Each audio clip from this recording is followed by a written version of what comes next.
ہر ابتدا سے پہلے، ہر انتہا کے بعد ذات نبی بلند ہے، ذات خدا کے بعد دنیا میں احترام کے قابل ہیں جتنے لوگ، میں سب کو مانتا ہوں مگر مصطفیٰ کے بعد۔ ناظرین، میں ہوں مرزا کفیل بے کیفی۔ منگلا ڈیم کو نقصان پہنچانے والے اور ریڈ زون کی حدود میں کریش پلانٹ کے مستقل حل کے لیے ضلعی انتظامیہ میدان میں اتر آئی۔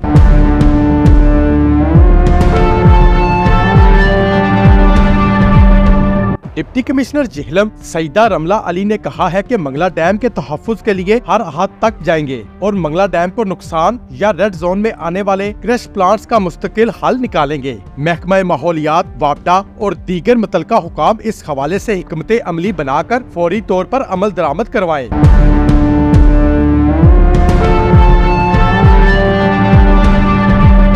ڈی سی جہلم نے کریش پلانٹس کے ریڈ زون میں کام کرنے کے حوالے سے اجلاس میں کہا کہ منگلا ڈیم ملکی اثاثہ ہے۔ کسی کریش پلانٹ یا ایسی انڈسٹری کو اجازت نہیں دی جا سکتی کہ وہ ڈیم کو نقصان پہنچائیں۔ اس لیے تمام متعلقہ محکموں کی مشاورت اور قانون کے مطابق غیر قانونی کریش پلانٹس کے خلاف ایکشن ہوگا۔